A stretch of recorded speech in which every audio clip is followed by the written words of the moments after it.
Bonjour et salut, c'est Angelika Jacobs. Nous sommes dimanche le 19 juillet 2020. Je vais vous parler aujourd'hui de l'impact économique des mesures mondiales contre le corona, mais sous un angle un peu différent. La semaine passée, les Nations Unies nous ont informé les lockdowns en raison de corona dans le monde entier, qui sont basés sur le modèle occidental, menacent près de la moitié de la main-d'œuvre mondiale et constituent une menace existentielle pour leurs moyens de subsistance.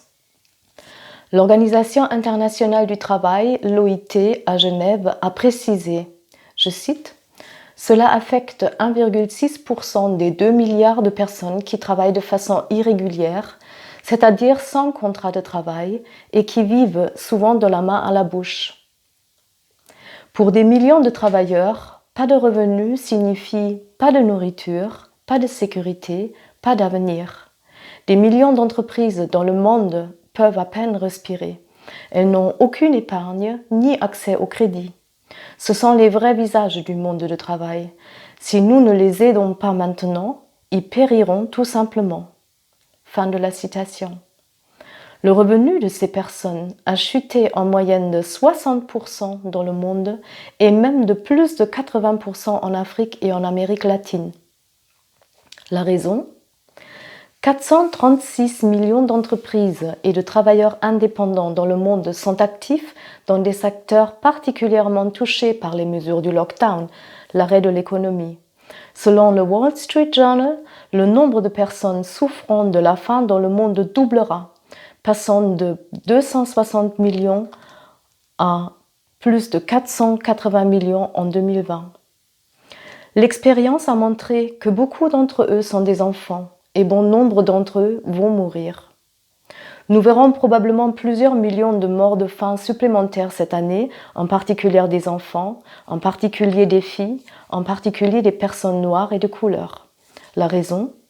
Les mesures du lockdown de Covid, qui étaient basées sur le modèle du monde occidental et ont été adoptées sans conteste dans la plupart des pays du tiers-monde. À titre de comparaison, le nombre de décès par corona dans le monde est actuellement légèrement inférieur à 0,6 millions. L'âge moyen de ceux qui sont officiellement décédés de ou avec Covid est supérieur à 80. La plupart des décès de Covid ont déjà été affectés par une ou plusieurs maladies chroniques graves. Les affamés du tiers-monde, en revanche, sont souvent très jeunes, surtout des enfants. Il faut probablement multiplier par des centaines le nombre d'années de vie qui sont détruites suite aux restrictions du Covid privant de la liberté, comparé aux années de vie éventuellement préservées. Un journaliste très sincère a récemment bien résumé la situation. Attachez-vous bien, c'est assez hallucinant. Je cite, « En aucun cas, nous, croyant au corona, n'aurions pu prédire que ces journaliers, travailleurs migrants, vendeurs ambulants et autres travailleurs grossièrement précaires du secteur informel dans le tiers-monde mourraient de faim après quelques jours de lockdown. Mais nous ne pouvons pas pour cette raison lever les mesures d'urgence corona. Non, car alors les pauvres mourraient de corona. Avant de mourir de corona, il vaut mieux mourir de faim. L'essentiel est qu'ils ne meurent pas de corona. » Fin de la citation. Un exemple d'Inde. En avril, les exportations et les importations en Inde ont chuté de 60% par rapport à l'année précédente. En mai, il y en avait 37 et 51%. Environ 100 millions d'Indiens ont été au chômage par les lockdowns de Covid. 36 pays du tiers-monde sont confrontés à de graves problèmes d'endettement, selon le Wall Street Journal. En langage bancaire, la solvabilité de nombreuses obligations est fragile. J'ai travaillé dans une banque d'investissement et je pense que ces problèmes financiers vont mal tourner pour certains pays et des centaines de millions de personnes.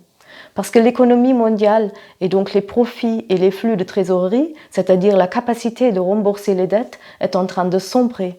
Mais les dettes en suspens restent. Plus précisément, elles sont actuellement en hausse. Cela peut difficilement fonctionner sans moratoire, sans coupure en hauteur ou annulation de dettes ou faillites. Celles-ci conduisent souvent à des crises financières, à des turbulences monétaires et à des problèmes d'import-export dans les pays concernés. Cela s'accompagne généralement d'un chômage élevé, de la pauvreté, de la misère et des troubles sociaux. La raison de la crise obligatoire à venir, les mesures de lockdown Corona dans le monde selon notre modèle. En conséquence, nous produisons d'énormes quantités de misère, de souffrance et de mort dans les pays pauvres du monde. La situation aux États-Unis. Du 21 mars au 4 juillet 2020, 50 millions de personnes se sont inscrites comme chômeurs aux États-Unis. Le taux de chômage officiel était de 11,1% en juin 2020 et le chômage des jeunes était de 20,7%. Des experts indiquent cependant que le taux de chômage officiel est trop faible. Selon le Wall Street Journal, plus de 30% des jeunes de 16 à 19 ans n'ont pas pu trouver d'emploi aux États-Unis en mai. Les personnes de couleur sont particulièrement touchées. À la fin du mois d'avril 2020, environ 40% des ménages américains avec des enfants de moins de 13 ans étaient en situation d'insécurité alimentaire, ce qui signifie que les mères interrogées ne savaient pas comment nourrir leurs enfants. La proportion de mères ayant des enfants de moins de 13 ans qui ont déclaré que la nourriture qu'elles achetaient était insuffisante a augmenté de 170% par rapport à 2018 en raison du lockdown. L'une des raisons, avant même la crise économique actuelle induite par les mesures contre le corona, le patrimoine des 20% des ménages les plus pauvres avait déjà considérablement diminué entre 2007 et 2019. Le revenu réel avait diminué de 2% au cours de ces 12 années. Est alors venu le lockdown. Il a frappé durement le cinquième inférieur de la population américaine, en particulier les minorités, les personnes de couleur. Selon le Wall Street Journal, le taux de chômage dans le quart inférieur de la population américaine, s'élevant à plus de 30%, est beaucoup plus élevé que la moyenne nationale car les emplois non qualifiés sont souvent très axés sur les services et il y a peu de travail à domicile possible. Un regard sur l'Allemagne. Le taux de chômage officiel était de 3,9% en mai. Cela correspond à 2,85 millions de personnes. En avril, il n'y a pas de données plus récentes disponibles, 6,8 millions de personnes travaillaient à temps partiel.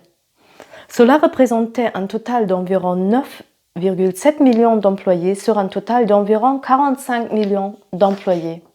En avril, plus de 21% des employés travaillaient de façon anormale, pas complètement ou pas du tout. En fin de compte, cependant, ce ne sont que des estimations. Selon le groupe de réflexion axé sur le groupe de travail Agenda Austria, proche du patronat, le chômage et le chômage partiel ont totalisé 30% en Allemagne en avril. À titre de comparaison, en Suède, à 14%. En avril toujours, chaque quatrième société de production du Baden-Württemberg avait fermé ses portes.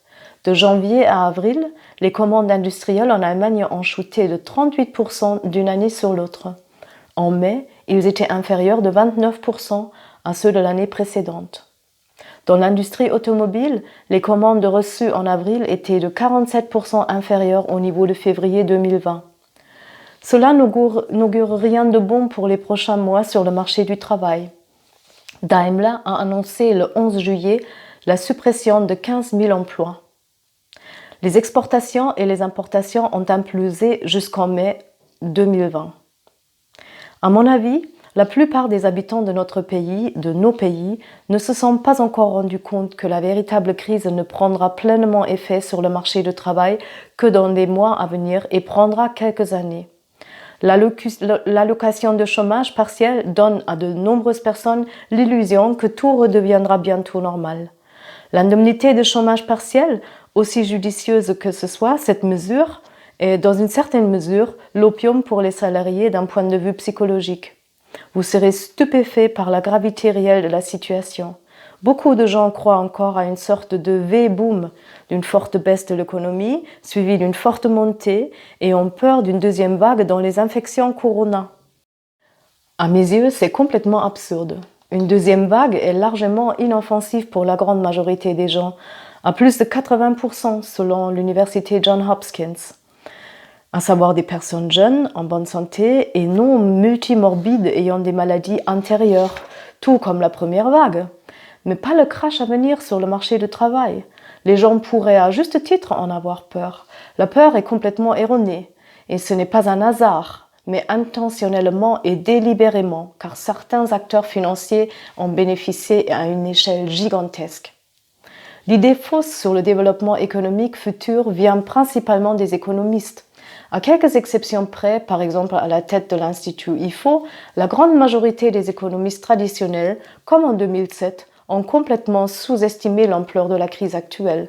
À mon avis, la raison en est que les modèles mathématiques et économiques sous-jacents reposent sur des hypothèses de base idéologique fausses et néfastes et ne peuvent donc pas reconnaître certains développements structurels indésirables, dangereux. C'est comme si on avait des lunettes avec du verre dépoli sur certaines questions. Quelques exemples. Le 20 mars 2020, le Fonds monétaire international a prédit une baisse du PIB de l'Italie de 0,6% en 2020. En attendant, l'estimation de la réduction est supérieure à 10%. Le 4 avril 2020, le FMI prévoyait une baisse du PIB mondial de 3% seulement. Cela est également devenu obsolète. Notre conseil économique, le conseil des sages comme on l'appelle, a prédit une baisse du PIB en Allemagne de 2,8%, suivie d'une reprise rapide. La récession ne sera en aucun cas aussi grave que celle de 2009. Il n'y aura pas de bouleversement structurel massif. Alors il s'agit là d'une prévision absolument erronée. Déjà lors de la crise de 2007-2009, les économistes du Conseil des sages avaient complètement tort. Le titre d'un article dans la NZZ suisse conservatrice du 13 mars 2020 est tout à fait approprié. Économistes aveugles. Différents tons viennent maintenant des principales banques américaines.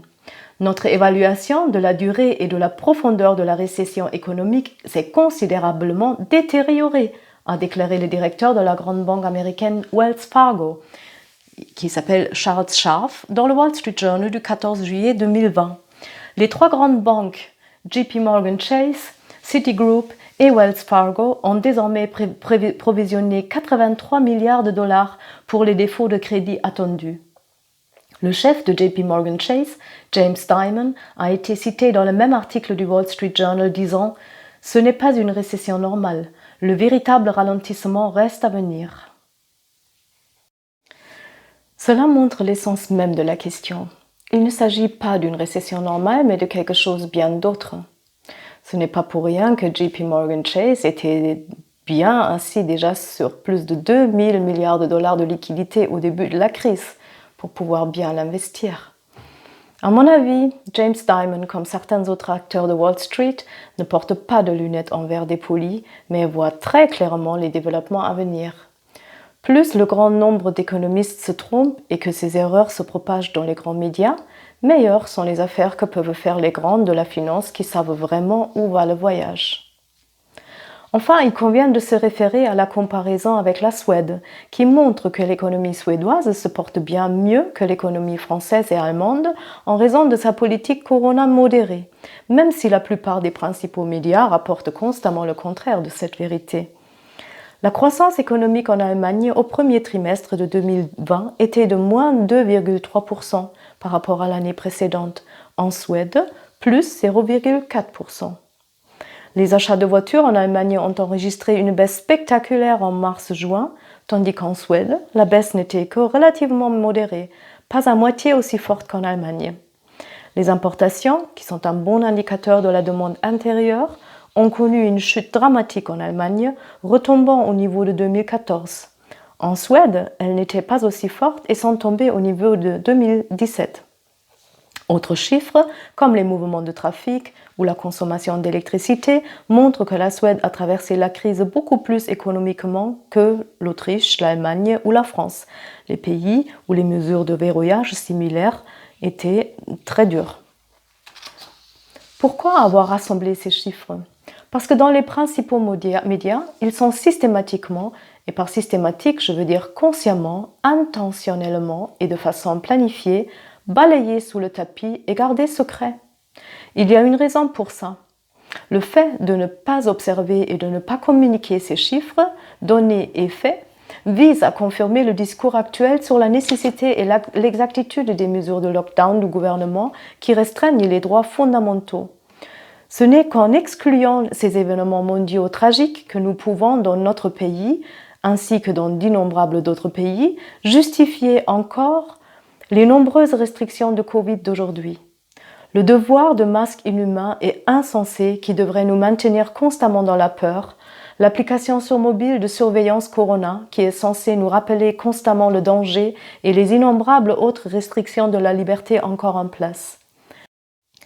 Ces chiffres, données et faits qui ont été mis en lien par le docteur Christian Kreiss montrent que les mesures restrictives de liberté de Covid pratiquées dans nos pays et dans le monde ont été et sont totalement disproportionnées. Ils font beaucoup plus de mal que de bien. Le remède est donc bien pire que la maladie Corona. Je voudrais donc citer une fois de plus le journaliste alternatif Jens Wernicke qui résume très bien les faits. Nous laissons des millions de personnes mourir de faim, sinon elles pourraient être infectées par le Covid. Je peux vous recommander quelques livres très intéressants, bien écrits, qui viennent du professeur docteur Christian Kreiss, un ancien banquier d'investissement qui est depuis 2002 professeur à l'Université des sciences appliquées d'Aalen pour la finance et l'économie. Il est auteur de 6 livres. Delusion of Profit, pourquoi une économie plus humaine en vaut la peine, de 2013. Usure planifiée, comment l'industrie nous pousse à consommer de plus en plus et de plus en plus rapidement et comment nous pouvons nous défendre contre cela, de 2014. Recherche achetée, la science au service des entreprises, de 2015. Publicité non merci, pourquoi nous pourrions vivre beaucoup mieux sans publicité, de 2016. BWL, Blenden, Wuhan, Lamentieren, comment l'administration des entreprises contribue à la brutalisation de la société, de 2019. Et le principe Mephisto dans notre économie, de 2019 également.